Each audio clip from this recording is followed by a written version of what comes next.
अस्सलाम वालेकुम अवाम, क्या हाल है? कैसे हैं आप लोग? खुश हैं? मज़े में हैं? इब्तिदा करें।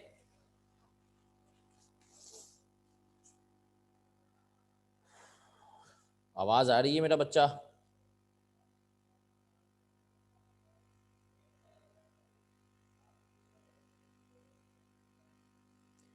चलें सर, इब्तिदा करते हैं हम क्लास की अल्लाह का नाम लेकर।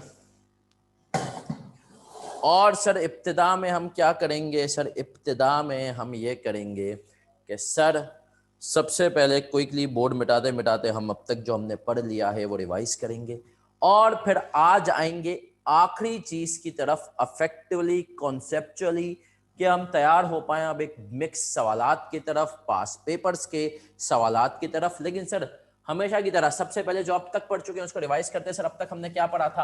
अब तक हमने पढ़ा था कि सर जहां जहां ईपीएस की बात आएगी यही एक आईएएस है, लेकिन ये आईएएस कहता है कि मैं अप्लाई होऊंगा सिर्फ लिस्टेड कंपनीज के ऊपर और companies about to be list के ऊपर अप्लाई होऊंगा। सही है sir. Private company, public unlisted को ईपीएस मेरे हिसाब से निकालने के लिए कोई पाबंदी नहीं है, वो चाहे ईपीएस जैसे भी निकालें। हमारा स्कोप सिर्फ और सिर्फ लिस्टेड और companies about to be list है। सर पर हमने पढ़ा था बेसिक ईपीएस होती है, डाइल्यूटेड बेसिक होती है, कि आज की पोजीशन के हिसाब से ईपीएस क्या है? डाइल्यूटेड। फ्यूचर की पिक्चर दिखानी है लेकिन बुरी करके दिखानी है। ठीक है सर। सर जो बेसिक ईपीएस है, जो बेसिक ईपीएस है सर, हमने कहा उसमें जिंदगी बहुत ज्यादा गुलजार होती है, बहुत ज्यादा आसान होती है, कुछ मुश्किल नहीं होता। पासिंग मार्क्स आपको वही दिखा देगी। सर बेसिक ईपीएस में क्या होता है? हमने कहा सर न्यूमरेटर होता है, डिनोमिनेटर होता है। सर न्यूमरेटर में क्या होता है? हमने कहा सर न्यूमरेटर के अंदर दो चीजें होती हैं, और वो दो चीजें क्या हैं? हमने कहा सर न्यूमरेटर के अंदर प्रॉफिट आपके पास होता है, profit attributable to ordinary share holders, उसमें से आपको माइनस करना होता है एनसीआई का शेयर जो कि सिर्फ कंसोलिडेशन में आएगा, और आपको माइनस करना होता है प्रेफरेंस शेयर्स, इररिडीमेबल इररिडीमेबल। दो तरह के, क्यूमुलेटिव नॉन क्यूमुलेटिव। क्यूमुलेटिव का डिविडेंड हर साल माइनस करोगे, नॉन क्यूमुलेटिव का जब सवाल में गिवन होगा तब माइनस करोगे। डिनोमिनेटर में 5 शरारतें होती हैं: share issue during the year, bonus issue, right issue, share split और शेयर कंसोलिडेशन। फिर हमने कहा सर फ्यूचर की जब पिक्चर दिखानी होती है तो उसके लिए हम आते हैं डाइल्यूटेड ईपीएस, लेकिन फ्यूचर की बुरी पिक्चर दिखानी है। सर अगर फ्यूचर की बुरी पिक्चर दिखानी है तो फ्यूचर की बुरी पिक्चर के लिए जरूरी है कि सर फ्यूचर की बुरी पिक्चर के लिए हम उन शेयर्स को लें जिनकी वजह से ईपीएस गिरे, वरना जिनकी वजह से ईपीएस बढ़ती है उनका हम एंटी डाइल्यूटिव बोल के नहीं लेते। हमने कहा तीन तरह के आप समझें कि जो है शेयर्स होते हैं, तीन तरह के, जिसको पोटेंशियल ऑर्डिनरी शेयर्स कहते हैं, वो होते हैं जिनकी वजह से ईपीएस गिरती है। हमने कहा सर उनमें सबसे पहले कौन से होते हैं? सबसे पहले होते हैं, हमने कहा सर सबसे पहले होते हैं preference shares irredeemable. Preference share जो सर इररिडीमेबल होते हैं, वो हमने कहा कि सर उनकी वजह से क्या इंपैक्ट आता है? प्रेफरेंस शेयर्स इररिडीमेबल की वजह से जो इंपैक्ट आता है वो ये होता है क्या आपने न्यूमरेटर का इंपैक्ट ये होता है कि जो उनका डिविडेंड आप बेसिक के लिए माइनस करते हैं वो नहीं लेना होता। डिनोमिनेटर में जो उनकी वजह से नंबर ऑफ शेयर्स इंक्रीज होते हैं वो आपने ले लेने होते हैं। सही है सर। फिर हमने कहा कन्वर्टेबल लोन होता है, उसका लाइबिलिटी कंपोनेंट, इक्विटी कंपोनेंट, आपने liability component multiply by affective rate करना होता है, और आपने उसकी मदद से सर क्या कर लेनी होती है? इंटरेस्ट का amount net of tax, interest is tax allowable, ये भी हम देख चुके हैं, वो लेना होता है, और डिनोमिनेटर में आपको नंबर ऑफ शेयर्स ले लेने होते हैं। सर इसी तरीके से हमने कहा था, हमने कल पढ़ा था ऑप्शन और वारंट। ऑप्शन और वारंट जो होता है सर, ऑप्शन और वारंट हमने कहा मोस्ट वैल्यूटिव होता है क्योंकि ऐसे नंबर ऑफ शेयर्स बढ़ जाते हैं, और आपने कहा कि हम न्यूमरेटर को इंपैक्ट नहीं आता। ऑप्शंस के केस में हमने कहा था सर फ्री शेयर्स लेने हैं, वो शेयर जो आपको फ्री पड़े। फिर हमने कहा सर ऑप्शंस दो तरह के होते हैं, वेस्टेड और नॉन वेस्टेड। वेस्टेड ऑप्शंस वो होते हैं कि सर जो फॉरेन से एलिजिबल होते हैं कि जिनकी वजह से हम शेयर इशू कर दें, आज हमने कहा एम्प्लॉय वाले शेयर इशू कर हम इशू कर दें। नॉन वेस्टेड होते हैं जिनकी कंडीशंस बाकी होती हैं जो फ्यूचर में फुलफिल होंगी। हमने कहा उनके केस में फ़र्क ये होता है कि जब हम फ्री शेयर्स की कैलकुलेशन कर रहे होते हैं तो उनका जो फ्यूचर का एक्सपेंस होता है हमें उसको भी कंसिडर करना होता है। चले मेरा बच्चा, अब हम बढ़ेंगे आगे, और आगे बढ़ते हुए हमने कहा हम आएंगे और हम एक चीज पढ़ेंगे जिसको हम कहेंगे conti contingently issuable shares. Sir हमने कहा कंटीजेंटली इशुएबल शेयर्स क्या होते हैं? Will be issued if conditions are met. Sir अगर कंडीशंस मेट होंगी तो ही हम उनको इशू करेंगे, वरना नहीं करेंगे। उनको हम कहते हैं कंटीजेंटली इशुएबल शेयर। सर इसकी कोई एग्जांपल आपके दिमाग में आ रही है? बिल्कुल, जिन्होंने रिसेंट 2 अटेम्प्ट्स में, मेरा बच्चा रिपीट कर रहा हूं, जिन्होंने रिसेंट 2 अटेम्प्ट्स में अगर पढ़ा हुआ है, क्या पढ़ा हुआ है सर? जिन्होंने रिसेंट 2 अटेम्प्ट में पढ़ा हुआ है क्या सर FAR2? तो सर FAR2 के अंदर आपको याद हो एक होती थी कंटिजेंट कंसिडरेशन, है ना सर? कंटिजेंट कंसोलिडेशन में वो क्या होती थी? वो ये होती थी कि सर कंटिजेंट कंसिडरेशन पिछले दो तीन अटेम्प्ट से पहले, शायद 2 से 3 अटेम्प्ट पहले FAR2 के सिलेबस में आई। सर वो ये होती थी कंटिजेंट कंसिडरेशन कि हम कहते थे कि भाई आज हमसे आप इतने शेयर्स ले लें, इतना पैसा ले लें, पेरेंट सब्सिडी को कहता था, और 1 साल के बाद अगर आपने हमारी ये कंडीशंस फुलफिल कर दी तो हम आपको मजीद इतने शेयर्स जो है और देंगे सब्सिडी के। पुराने ऑनर से पेरेंट कहता था। सर वो कंडीशन क्या होती थी कि सब्सिडी पहला साल इतने जो है इतना तक का प्रॉफिट कमा ले पहले साल में। सर ये सही है सर। दूसरी एग्जांपल सर कोई और दें। हमने सर इसकी बहुत सारी एग्जांपल हो सकती है। हमने अपने एम्प्लॉयज को कहा है कि यार तुम लोग बहुत ज्यादा काम चोर हो, तुम दिल लगाकर काम करो, और अगर तुमने 1 साल के अंदर 10 लाख यूनिट्स बना दिए तो तुम लोगों को सबको हम 5-5 शेयर्स इशू करेंगे। ये एक कंडीशन हो सकती है सर कि ये शेयर्स अभी इशू नहीं हुए, फ्यूचर में इशू होंगे जब एक कंडीशन फुलफिल हो जाए। सही है सर। इनको हम कहते हैं कंटिजेंटली इशुएबल शेयर्स। सही है सर। तो अब आते हैं सर, हमने कहा इसकी ट्रीटमेंट क्या होगी। चार्ट पहले बनाते, हमने कहा बेसिक ईपीएस पे क्या इंपैक्ट होगा इनका, बेसिक ईपीएस पे क्या होगा, और डाइल्यूटेड ईपीएस पे क्या इंपैक्ट होगा, डाइल्यूटेड ईपीएस पे क्या इंपैक्ट होगा। सही है सर। हमने कहा बेसिक ईपीएस पे no impact until shares are issued। कोई इंपैक्ट बेसिक पे नहीं आएगा जब तक ये शेयर्स वाकई में इशू ना हो जाएं। ठीक है सर। हमने कहा सर क्या डाइल्यूटेड पे इसका इंपैक्ट आएगा? यस, डाइल्यूटेड के ऊपर हमने कहा इसका इंपैक्ट आएगा। और हमने कहा डाइल्यूटेड के ऊपर पहले मैं समरी में एक बात यहां पे लिख दूंगा, उसको समझ लेंगे, और फिर हम आएंगे इसकी स्पेसिफिक डिफरेंट तरह की कंडीशंस के ऊपर। सही है सर। यहां पर हम लिखेंगे treat end of reporting period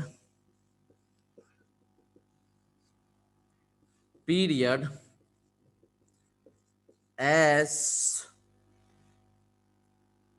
end of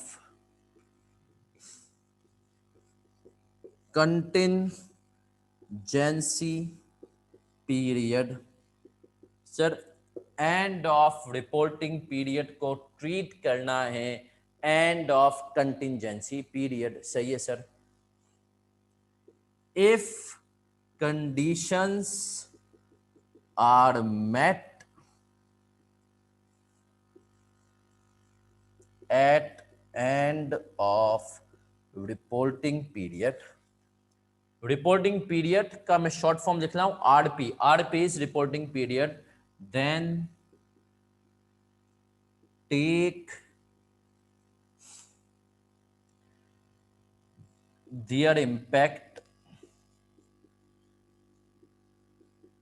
in weighted average shares, otherwise not।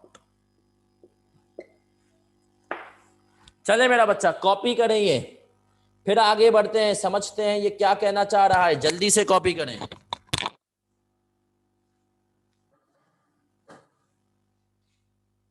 जल्दी जल्दी से कॉपी करें।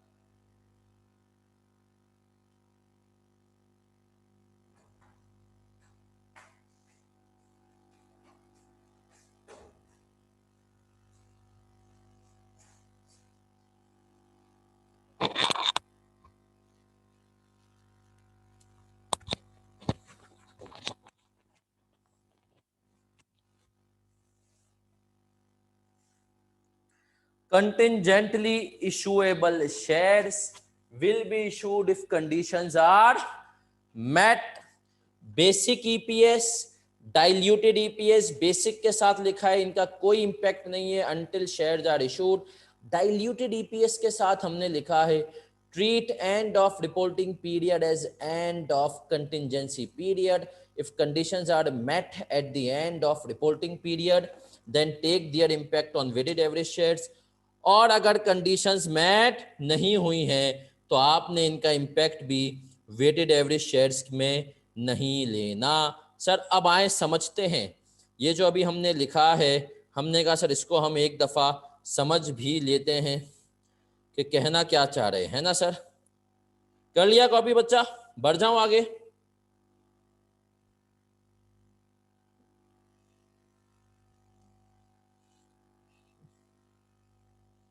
जल्दी कॉपी करो।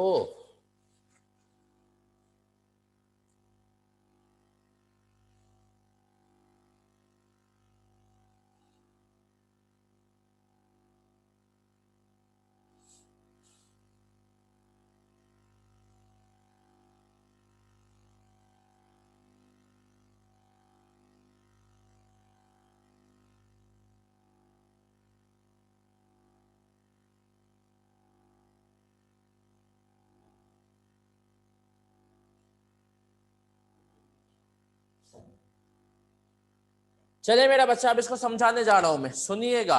कंटिंजेंटली इशूएबल शेयर्स के केस में आपने क्या करना है सर, फिर रिपीट करता हूं, सही है सर। जिन हजरात ने लेट ज्वाइन किया कि सर हमने कहा आपको ये देखना है कि कंडीशंस मैट हुई हैं या नहीं हुई हैं, या आपने देखना है कि सर ये शेयर्स क्या होते हैं। सही मानों में सर ये वो शेयर्स होते हैं जब आपने कहा कंडीशन मेट हुई तो इशू करेंगे वरना नहीं करेंगे। अब ये कंडीशंस क्या होती हैं सर, ये कंडीशंस हो सकती हैं प्रॉफिट बेस्ड। प्रॉफिट बेस्ड क्या होती हैं भाई, ये कंडीशंस हो सकती हैं कि भाई कंपनी ने अगले 3 सालों में मिला के 50 मिलियन का प्रॉफिट कमाना है, ठीक है सर। सर और क्या कंडीशंस हो सकती हैं, हमने कहा सर कंडीशंस हो सकती हैं कि कंपनी की मार्केट प्राइस अगर eight the end of the period इतनी हुई तो शेयर इशू होंगे वरना नहीं होंगे, 3 साल के बाद इतनी हुई एवरेज मार्केट प्राइस तो होंगे वरना नहीं। तो हमने कहा सर ये डिफरेंट तरह की कंडीशंस हो सकती हैं। कंडीशन ये भी हो सकती है कि हमने जो है कॉन्ट्रैक्टर को कहा है कि तुमने अगर 1 साल के अंदर हमारी 5 आउटलेट्स या 2 साल में हमारी 5 आउटलेट्स जो है तैयार कर दी तो तुम इतने नंबर ऑफ शेयर्स देंगे। सर ये तमाम कंडीशंस हो सकती हैं, इसके बारे में बेसिक पे कोई इंपैक्ट नहीं लेना जब तक शेयर इशू ना हो जाए। हाँ डाइल्यूटेड पे सर इंपैक्ट आएगा, और सर डाइल्यूटेड पे क्या इंपैक्ट आएगा वो अब हमें देखना है सर। डाइल्यूटेड पे हमने कहा सर इंपैक्ट आएगा, और डाइल्यूटेड पे सर इंपैक्ट ये होगा treat end of reporting period as end of contingency period. Sir जो रिपोर्टिंग पीरियड का एंड होगा उसी को आपने कंटिंजेंसी पीरियड का एंड समझना है। मतलब सुनना, अगर मैंने ये टारगेट दिया हुआ है कि भाई 3 साल में 36 मिलियन की अर्निंग हो जाए, सही है सर। अब मुझे देखना है पहले साल के एंड में 36 मिलियन की अर्निंग्स हुई हैं या नहीं है। अगर पहले साल में 36 मिलियन की अर्निंग्स नहीं हुई हैं तो मैं डाइल्यूटेड ईपीएस में भी कोई इंपैक्ट नहीं लूंगा। लेकिन अगर मैंने देखा पहले साल ही कंपनी ने 40 मिलियन की अर्निंग्स कर दी, इसका मतलब है treat end of reporting period as end of contingency period. अगर कंडीशंस आर मेट, पहले साल 40 की हो गई at the end of reporting period, then take their impact in weighted average shares. तब आप अज्यूम ये करें कि आपको शेयर इशू करने पड़ेंगे और आपको डाइल्यूटेड ईपीएस में वेटेड एवरेज शेयर्स बढ़ाने पड़ेंगे। सही है सर। एक और एग्जांपल दें सर। बिल्कुल एक और एग्जांपल देते हैं। हमने कहा कि सर, हमने कहा हुआ था भाई हमारे शेयर प्राइस थी आज 12 रुपए। हमने कहा अपने जो है कुछ एम्प्लॉइज को, हमने कहा देखो भाई तुम दिल लगा के काम करो, कंपनी अच्छा परफॉर्म करेगी और शेयर प्राइस बढ़नी चाहिए। शेयर प्राइस अगर 30 की हो गई 2 साल के बाद, तो हम तुम्हें, अगर शेयर प्राइस 30 की हुई तो हम तुम्हें एक नंबर ऑफ शेयर इशू करेंगे। मार्केट में एकदम से बूम आया, तब्दीली आई, अवाम खुश हुई कि भाई अब जो है मुल्क की हालात अच्छे होंगे। तो स्टॉक मार्केट में एम्प्लॉइज ने अच्छा परफॉर्म किया, नहीं किया, 30 की शेयर प्राइस पहुंच गई पहले साल के एंड पे ही। अब कंपनी बोलेगी हाँ भाई पहले साल के एंड पे अगर प्राइस चल रही है 30 की, तो अब हमें पहले साल में ही शेयर्स को क्या करना पड़ेगा, इशू करना पड़ेगा। तो सर आए, अब हम एक और चार्ट बनाएंगे। अगर आपने ये चार्ट कॉपी कर लिया है, अगर आपने ये चार्ट कॉपी कर लिया तो सर अब हम एक और चार्ट की तरफ जा रहे हैं। और सर उस चार्ट में हम क्या करेंगे, सर उस चार्ट में हम ये करेंगे कि हम इसका पार्ट बी बनाएंगे। और इसका जो पार्ट बी होगा, मतलब चार्ट का पार्ट बी, वो पार्ट बी बहुत इंपॉर्टेंट होगा। आप सब ने उसको सही से कॉपी करना है, तो इंशाल्लाह कोई मसला नहीं होगा।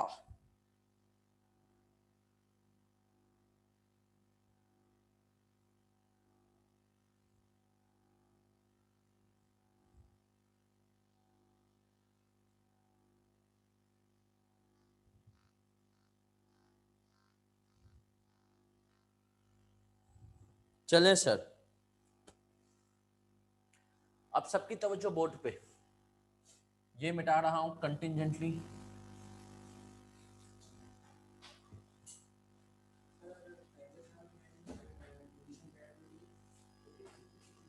नहीं, पहले साल के एंड में हमने कहा इशू 2 साल के बाद करेंगे, अभी समझ में आएगा। लेकिन कंडीशंस डाइल्यूटेड में सिर्फ देखना है पहले साल के एंड पे क्या है। अभी सवाल करेंगे समझ में आ जाएगा सर। अभी शायद इतना अच्छे क्लियर ना हो, लेकिन आप जब सवाल करेंगे आप बोलेंगे सर बड़ा हल्का है। सही है सर। आए टाइप्स ऑफ कंडीशंस, ये चार्ट आपने इस चार्ट के बाद एक सही बनाना है। और ये थोड़ा सा लंबा चार्ट है, इसके लिए जगह बड़ी वाली दिखेगा। अगर नॉर्मल पेज पे नहीं तो सर लैंडस्केप पे बनाएगा। टाइप्स ऑफ कंडीशंस अंडर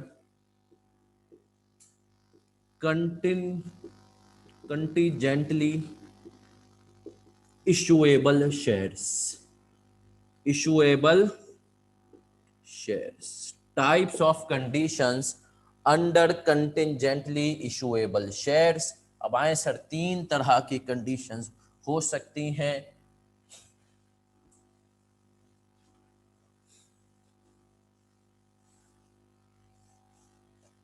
पहली तरह की कंडीशंस होंगी कंडीशंस बेस्ड ऑन अर्निंग्स और other internal targets. Internal targets मतलब कंपनी के अंदर से पूरे होने वाले टारगेट्स। इसकी एग्जांपल दे दें इंटरनल टारगेट्स। कंपनी ने एम्प्लॉयज को कहा इतनी प्रोडक्शन करके दे दो, इतनी कॉस्ट सेविंग करके दे दो। सही है sir. Conditions based on earnings, और हमने कहा other.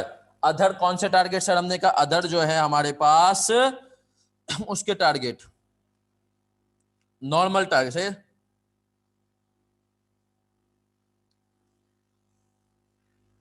Calculation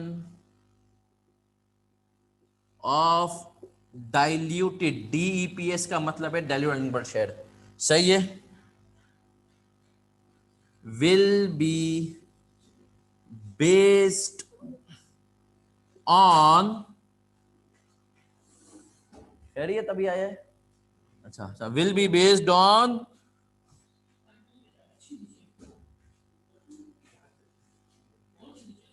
ordinary shares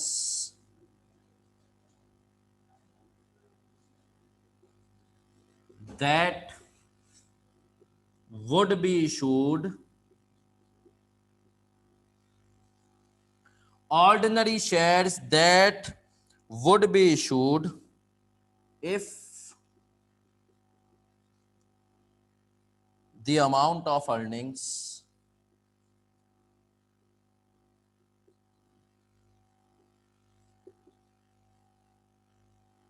earnings या टारगेट प्रोडक्शन आउटपुट वगैरह, प्रोडक्शन आउटपुट वगैरह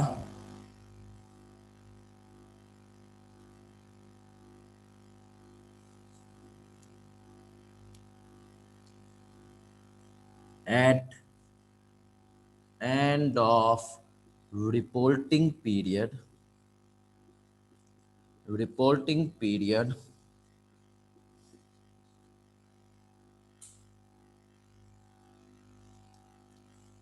were amount of earning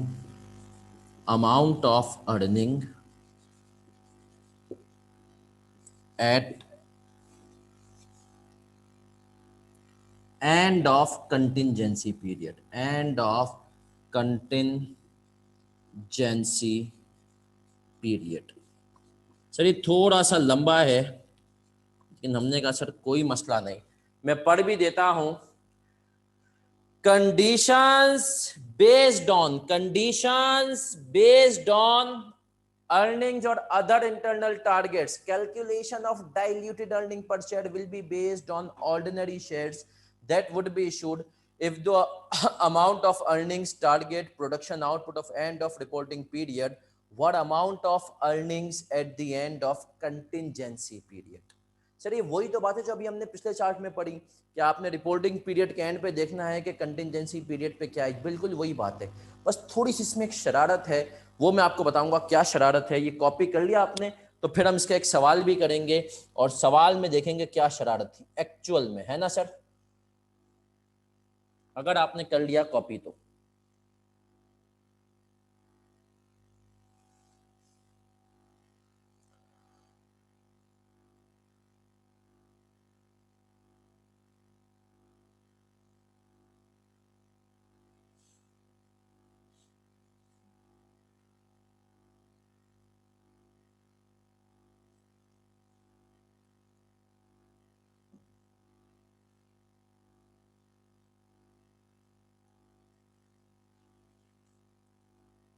copy कर ले। चलो जी, आ जाए।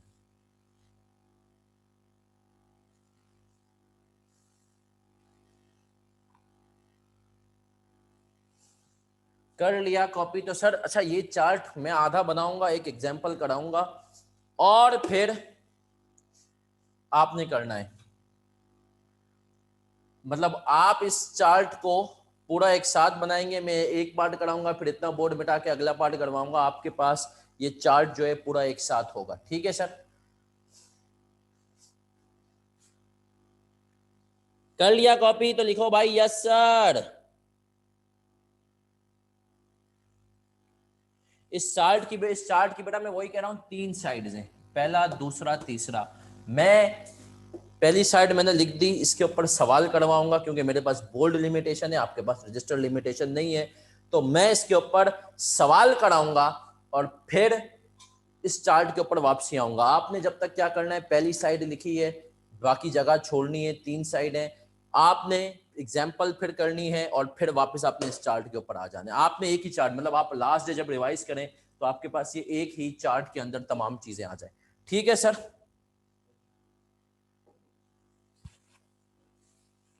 बेटा कंटिजेंटली इशूएबल शेयर्स हैं कि शेयर्स हम तब इशू करेंगे जब आपने कहा कंडीशंस पूरी हो जाएं। अब मेरा बच्चा सबने बोर्ड पे देखना है, प्लीज सबकी तवज्जो होगी बोल्ड पर। चलें सर, मैं अब इसकी एग्जांपल, टारगेट अगर आपका शेयर्स हमने कहा कंटिजेंटली इशूएबल शेयर्स, पहली चीज पढ़ लें, अगर आपने कंडीशन रखी हुई है अर्निंग्स के ऊपर या इंटरनल टारगेट के ऊपर, अर्निंग्स या इंटरनल टारगेट मतलब क्या है भाई, आपने कंडीशन रखी हुई थी कि ये होता है असल में लॉन्ग टर्म, 3 सालों की एवरेज अर्निंग अगर हर साल 20 मिलियन आ गई तो हम शेयर इशू करेंगे। सही है सर? एवरेज अर्निंग क्या आ गई, 20 मिलियन आ गई हर साल की, तो हम शेयर इशू करेंगे। 3 सालों में आपने जो है कंपनी को सेविंग्स करके दे दी, आपने कंपनी को, अगर आपने आपके एम्प्लॉइज ने मिलकर 45 मिलियन तक की सेविंग्स करके दे दी, कॉस्ट ऑफ प्रोडक्शन कम करके दे दी, तो हम आपको शेयर इशू करेंगे। सही है सर? तो हमने कहा ये एक टारगेट होता है, ये एक टारगेट होता है कि अगर ये कंडीशन मीट करोगे तो शेयर इशू होंगे वरना नहीं होंगे। अब आपने कहा सर मैं बेसिक में तो तब लूंगा जब शेयर एक्चुअल में इशू होंगे, लेकिन डाइल्यूटेड की कंप्यूटेशन में ईयर एंड पे इनको लू ना लू, क्योंकि सर अब तक जो हमने पढ़ा था ना उन सब में कंफर्म होता था कि तकरीबन शेयर इशू होंगे, यहां पर हो भी सकते हैं और नहीं भी हो सकते। सही है सर, कंडीशंस के ऊपर मीट करती है जो कि फ्यूचर में पूरी होनी है। अब हम क्या करें सर, तो आइए इसने कहा रिपोर्टिंग डेट पे आओ और देखो कि टारगेट रिपोर्टिंग डेट पे क्या लग रहा है, पूरा हो गया या बाकी है। अब आए सर, इसमें एक छोटी सी शरारत की तरफ आऊंगा। छोटी सी शरारत है जो कि आईएएस में, जो कि बच्चा कंफ्यूज होगा। सपोज करें, मैं आपको सपोज करना हूं, target was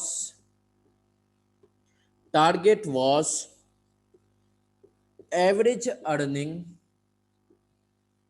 of rupees, example दे रहा हूं, सही है, ये आपने अगर कॉपी भी करनी है तो नीचे करना है, ना भी करने तो कोई मसला नहीं। 20 million over next 3 year, average earnings 20 million पर एनम ओवर नेक्स्ट 3 ईयर। अब सर सुनना, अगर आपका टारगेट ये था कि भाई 20 मिलियन की आपकी अर्निंग्स होनी चाहिए ओवर नेक्स्ट 3 ईयर्स, आपने कहा, सुनना, ईयर 1 पे आप आए, आपने कहा सर ईयर 1 पे अर्निंग्स आ गई 25 मिलियन, तो सर क्या ईयर 1 पे अगर हम देख रहे हैं भाई एवरेज अर्निंग का टारगेट क्या था, 20 मिलियन एवरेज 3 सालों के दरमियान। अगर ईयर वन पे 25 मिलियन की अर्निंग्स आ गई तो क्या हम शेयर इशू कर दें? क्या हम शेयर इशू कर दें? नहीं सर, अगर ईयर 1 पे 25 की अर्निंग्स आई तो हमने कहा नहीं सर, आपने तो कहा था एवरेज 20 है, तो क्या 20 तो आ गई हमारी, तो क्या हम शेयर इशू कर दें? नहीं सर, अर्निंग्स में यही मसला है। उसने कहा अर्निंग्स के केस में तुम्हें क्यूमुलेटिव टारगेट पे जाना है, तुम्हें क्यूमुलेटिव फिगर पे जाना है। किस पे जाना है? Cumulative figure. अब ये सुनना सर, अर्निंग्स के केस में क्यूमुलेटिव फिगर का मतलब ये है, अर्निंग्स के केस में आपने क्या करना है, पहले साल 25 है, आपने कहा एवरेज 20 से तो ज्यादा है, लेकिन अभी आप इशू नहीं करेंगे। सपोज करें ईयर 2 में आप आए, ईयर 2 में अगली साल अर्निंग्स आ गई 35 मिलियन की, सर अब कितना हो गया? 60 मिलियन। अब आपने कहा सर मुझे 3 सालों की एवरेज चाहिए थी, 20 इंटू 3 60, अगर 3 सालों की टोटल अर्निंग 60 मिलियन है और फिर मैं डिवाइड बाय 3 करूंगा तो एवरेज अर्निंग कितनी आ जाएगी? 20 मिलियन। तो सर अब ईयर 1 पे क्यूमुलेटिव आपको फिगर देखनी है अर्निंग्स के केस में, मैं बार बार रिपीट कर रहा हूं, क्या देखनी है? Cumulative figures. ईयर 1 के एंड पे मेरा बच्चा, अगर मैंने कहा कि सर हमारे पास किसके पास? हमारे पास अर्निंग्स अगर 60 मिलियन है, ईयर 1 के एंड पे 25 मिलियन है, तो हमने कहा अभी टोटल क्यूमुलेटिव 60 मिलियन की अर्निंग्स नहीं हुई, हम शेयर इशू नहीं करेंगे, मतलब डाइल्यूटेड ईपीएस की वर्किंग में नहीं लेंगे। लेकिन सर अगर 3 सालों की बेसिस पे अर्निंग्स कितनी हो गई? 60 हो गई, मतलब 2 सालों की बेसिस पे ही 60 हो गई, तो अब हमें लग रहा है कि हाँ यार, अगले साल अगर हम प्रॉफिट ना भी कमाए तो आज पोजीशन देखें तो हमारा एवरेज वाला टारगेट पूरा हो चुका है 3 सालों का 20। तो अब हम दूसरे साल में शेयर्स को कंसिडर करेंगे और हम दूसरे साल डाइल्यूटेड ईपीएस की वर्किंग में हम इंपैक्ट लेंगे। सर ये यूं समझ में नहीं आएगा जब तक हम एक सवाल ना करें, तो आए मेरा बच्चा एक सवाल भी कर लेते हैं। आए मेरा बच्चा, हम करते हैं एक अदद सवाल। तो चलें सर, एक सवाल है, पहले उसको करेंगे फिर आपको समझ में आने लगेगा। हमने कहा सर क्वेश्चन नंबर 41 पे आ जाए। क्वेश्चन नंबर 41 पे आए और हमने सर क्वेश्चन नंबर 41 पे क्या पढ़ा? उसने कहा a manufacturing company has in issue, company has in issue 3 million ordinary shares at 1 January 2007। It agreed to issue 5 lakh shares to its staff if factory output averages 100 units per annum over the period from 1 January 2007 to 31 December 2009। 3 साल हो गए ना, 7, 8, 9। The shares are to be issued on 1 January 2010। Sir हम आए, हमने कहा year 2007 में company ने कितने शेयर इशू किए थे, मतलब हमने कहा टोटल करने थे आपको कितने, 1 लाख। तो पहले साल हमने कहा 1,20 था, दूसरे साल 99 था, और तीसरे साल कितना था, 1,05 था। तो हाँ सर, हमने कहा सबकी तवज्जो बोर्ड पे, मैं ये मिटाने लगा हूं सर, मैं ये मिटाने लगा हूं।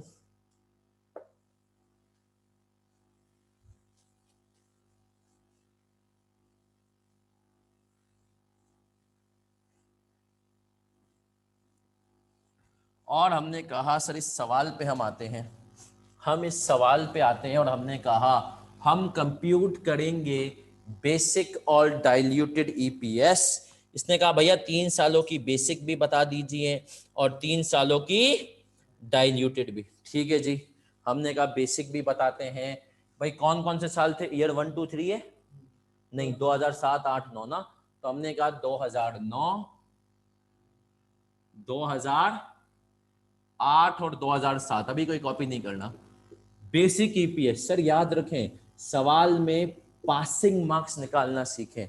शरारतें अगर डाइल्यूटेड में है तो हमने कहा बेसिक में तो 2009 तक ये शेयर इशू नहीं हुए, उसने सवाल में हमें कह दिया, क्या कह दिया सर, हमेशा की तरह मैं चाहूंगा आप लोग एक दफा सवाल खुद भी पढ़ लें। सवाल में उसने हमें कह दिया कि भैया जो है इशू तब करेंगे जब जो है नए शेयर 1 जनवरी 2010 को इशू करेंगे। सही है सर। तो इसका मतलब ये है कि सर जो है बेसिक पे तो कोई इम्पैक्ट नहीं है, इसने हमें प्रॉफिट दिया हुआ है 3 सालों का। प्रॉफिट एट्रीब्यूटेबल कितना है भाई, जल्दी बता दो 2009 का। 745,000। 2008 का 655,000 और 2007 का 780,000। और हमने कहा वेटेड एवरेज शेयर्स में भी कोई दिक्कत नहीं ना सर, वेटेड एवरेज शेयर्स कितने, 3 सालों के सेम ही होंगे ना सर। कितने गिवन है, हमने कहा सर वेटेड एवरेज शेयर्स हमारे पास गिवन है 3 million ordinary shares in issue. तो हमने कहा 3 मिलियन, 3 मिलियन, 3 मिलियन। ईपीएस निकाल दो, बेसिक कितनी आ गई, बेसिक ईपीएस कितनी आई जल्दी,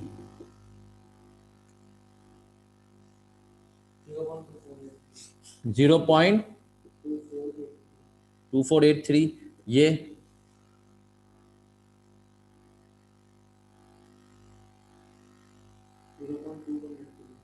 0.83 और ये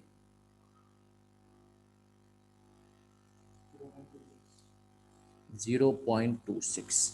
बेसिक ईपीएस की कहानी खत्म, कोई इंपैक्ट नहीं। क्या हम यहाँ सब यहाँ तक क्लियर हैं? चलें सर अब आगे बढ़ते हैं। अब सबकी तवज्जो इधर, सबकी डाइल्यूटेड ईपीएस में जब हम आए तो हमने कहा डाइल्यूटेड ईपीएस में हम ये देखेंगे कि किस साल टारगेट पूरा हो रहा है। चलें सर अब डाइल्यूटेड की वर्किंग हम करेंगे यहाँ पे 2009, 2008 और 2007 हम करने जा रहे हैं यहाँ पर सर क्या, डाइल्यूटेड की वर्किंग। अब हमने कहा सर जब हम डाइल्यूटेड की वर्किंग पर आए तो हमने कहा सर क्या करना है, सबकी तवज्जो बोर्ड पे। सर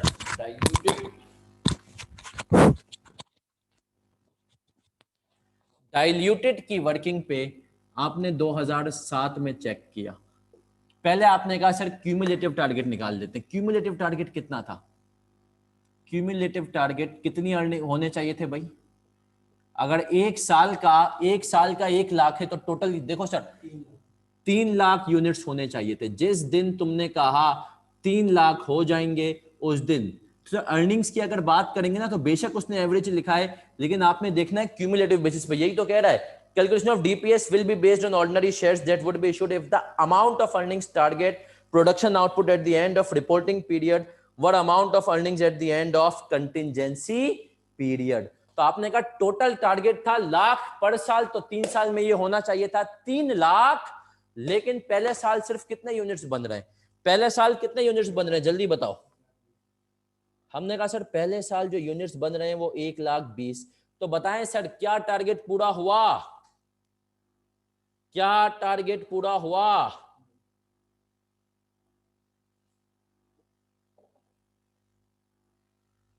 जवाब दे सब।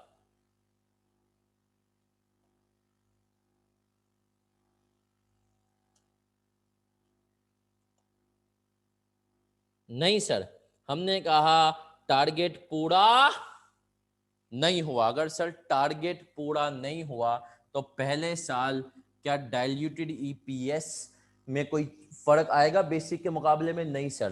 तो हमने कहा डाइल्यूटेड ईपीएस भी जो होगी हमारी, उसके लिए भी पहले साल 2007 में पहला मतलब प्रॉफिट 780 होगा और वेटेड एवरेज शेयर, क्योंकि हमने कहा इस साल हम शेयर इशू नहीं करेंगे, ये भी 3 मिलियन होंगे। तो हमने कहा basic and diluted EPS are same in case of पहला 2007। सही है सर, सिर्फ बेसिक भी यही है और डाइल्यूटेड भी यही है, तो अफेक्टिवली यहां पर डाइल्यूटेड है ही नहीं। सही है सर, तो हमने कहा बेसिक ईपीएस 0.26। ठीक है सर, 2008 में आते हैं। हमारा टारगेट है जिस दिन 3 लाख यूनिट हो गए उस दिन हम आगे बढ़ेंगे। सर 2008 में आए और 2008 में हमने कहा दूसरे साल, पहले साल 120 यूनिट थे, दूसरे साल हुए 99,000।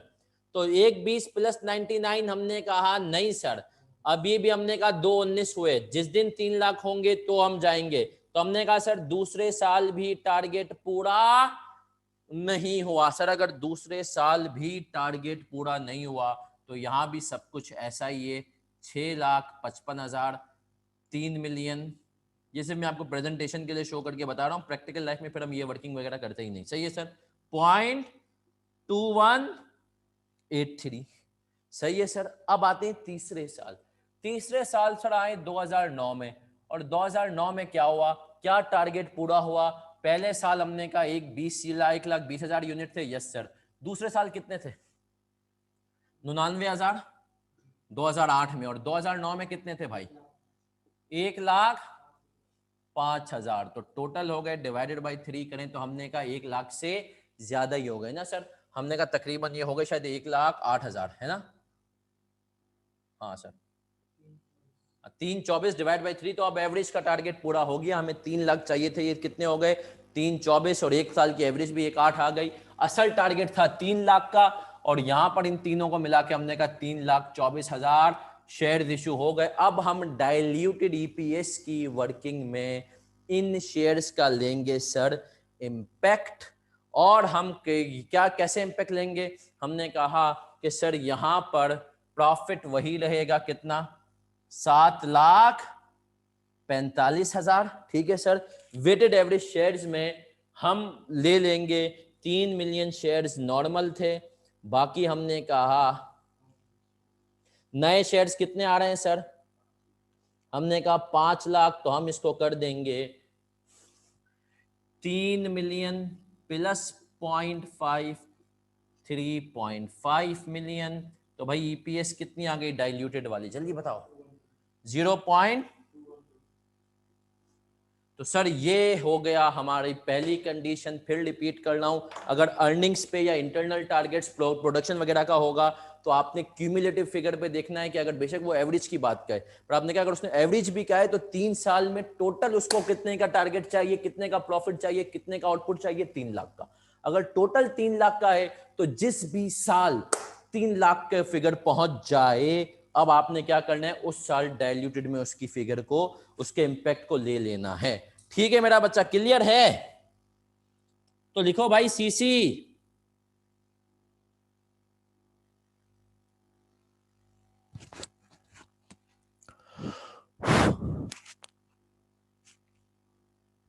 उसामा नासिर तेरा दोस्त का है?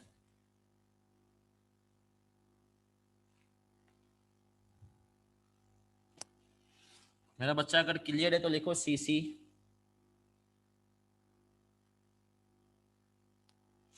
लास्ट पॉइंट मैंने बताया कि सर अगर नहीं बेटा, वैसे मैं तो कुछ 40-50 अवाम तो सर ऐसी है जो कि मुसलसल कह रही है कि सर हम यूट्यूब पे देख लेंगे और सर रिकॉर्डिंग देखेंगे क्लास, है ना सर। फाइनल में जैसे ही सीफेप में आते हैं तो अवाम बिजी हो जाती है।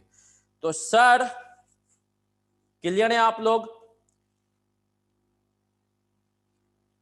तो सर मैंने लास्ट पॉइंट ये कहा, रिपीट में कर रहा हूं, लास्ट पॉइंट ये था कि आपने अगर अर्निंग्स की बेस पे टारगेट है या क्यूमुलेटिव प्रोडक्शन बेस के ऊपर टारगेट है, तो आपने देखना है कि eight the end of period, eight the end of जिस साल क्यूमुलेटिव टारगेट, क्यूमुलेटिव मतलब टोटल जितनी अर्निंग्स होनी है over the period of contingency, contingency period यहाँ पे 3 साल का था, 7, 8, 9, अगर वो अर्निंग्स आपकी हो गई हैं जिस भी साल, उतने पे आपने जो है उस साल पे डाइल्यूटेड ईपीएस में उसका इंपैक्ट लेना है। अगर अर्निंग्स नहीं हुई तो नहीं लेना। जैसे इस सवाल में 7 और 8 में टोटल हमें 3 लाख यूनिट्स की प्रोडक्शन पे जाना था ताकि हमारी एवरेज 1 लाख आ जाए, टोटल टारगेट को देखना है 3 लाख को। तो हमने कहा कि सर अगर 7 और 8 में टोटल टारगेट 3 लाख का पूरा नहीं हुआ तो हमने उनकी डाइल्यूटेड के अंदर इंपैक्ट भी नहीं लिया। Diluted is same as basic. पूरा हुआ 9 में तब जाके हमने उसके अंदर इंपैक्ट लिया। क्लियर है मेरा बच्चा?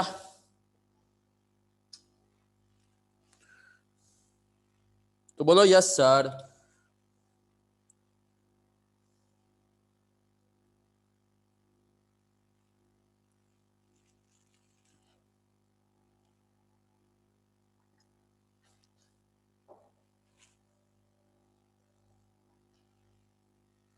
जी नमाज पे जा रहे हैं, बोलो ये क्लियर है?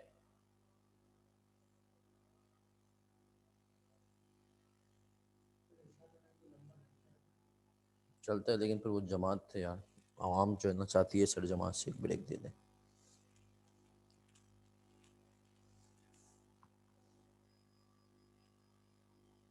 चले मेरा बच्चा। तो हमने कहा, क्या कहा सर? हमने कहा कि सर ये कंडीशन, यहां पे मेरा एक छोटा सा एक मासूमाना सवाल है, छोटा सा मासूमाना सवाल है।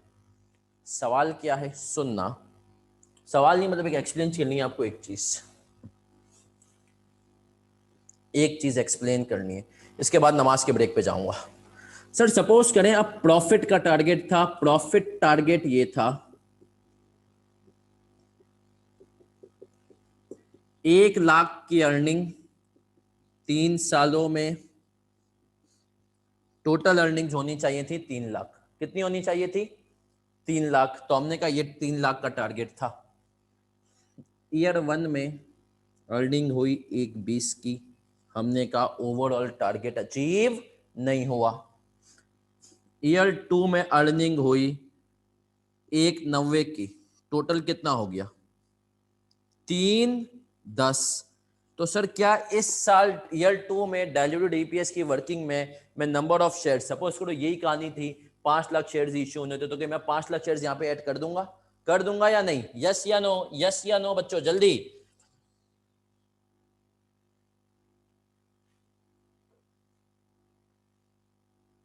सब जाओ, यस सर मैं कर दूंगा, क्योंकि मैंने कहा मुझे क्यूमुलेटिव टारगेट को देखना है अर्निंग्स के केस में, सही है, या इंटरनल टारगेट्स प्रोडक्शन वगैरह के बेस में। अगर हो गया तो हाँ भाई, मैंने कहा मैं कर दूंगा। ठीक है सर, बिल्कुल ठीक है।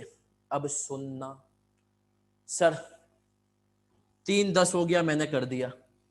ईयर 3 पे मैं आया और ईयर 3 में हो गया 20,000 का लॉस। कितने का लॉस हो गया? 20,000 का। तो मेरा टारगेट था 3 लाख का क्यूमुलेटिव, अब ये हो गया है कितना है?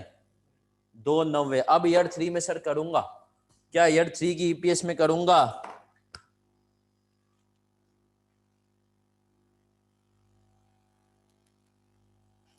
नहीं सर, ईयर 3 की ईपीएस में फिर मैं डाइल्यूटेड का इंपैक्ट, यहां पर मैंने अगर 3.5 कर दिया होगा तो अब यहां पर मैं फिर किस पे आ जाऊंगा? 3 मिलियन पे आ जाऊंगा। सही है सर, किस पे आ जाऊंगा? 3 मिलियन पे आ जाऊंगा।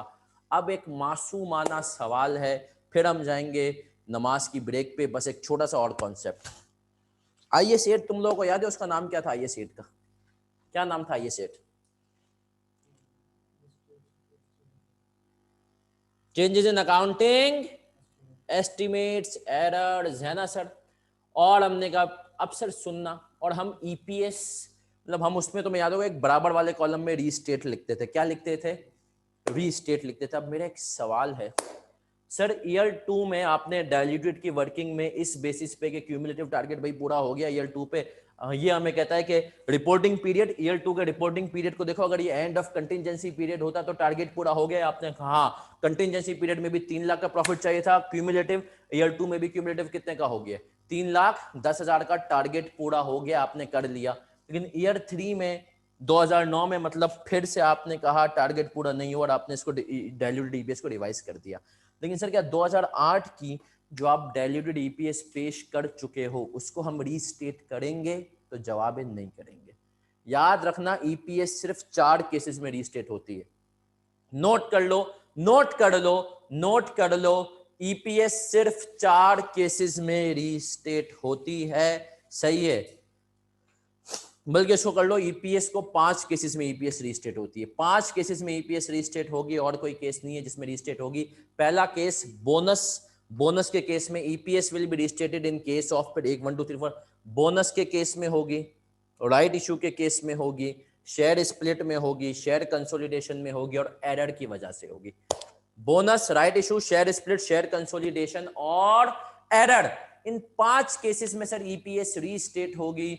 वरना हमने कहा कि सर ईपीएस रीस्टेट नहीं होगी। पिछले साल अगर आपने डाइल्यूटेड को उस टाइम की कंडीशन के हिसाब से 3.5 के हिसाब से कर दिया था, इस साल कंडीशन मीट नहीं हुई, तो आपको डाइल्यूटेड को फिर से रीस्टेट करने की जरूरत नहीं है।